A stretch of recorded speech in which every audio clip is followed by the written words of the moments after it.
What up, you guys? Thank you so much for tuning in this week's video. This week's video was supposed to be a collaboration video, but we have PD who's out of town right now. Me and Kevin were in Bali for the past 2 weeks, and we had this idea planned out. We wanted to show how we shot our cinematic B-roll, a little behind the scenes, and how we put things together. But today, instead, I'm just giving you an update. Again, we were in Bali for the past 2 weeks. It was a great experience just to be in Bali. It was very epic and also humbling at the same time.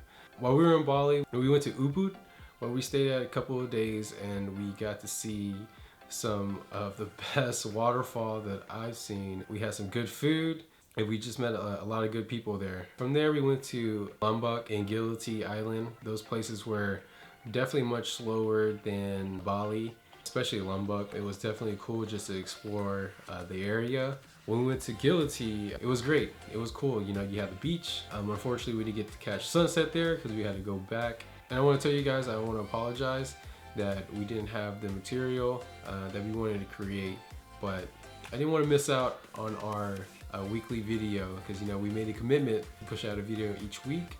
So I hope you guys enjoy this little short video. Peace.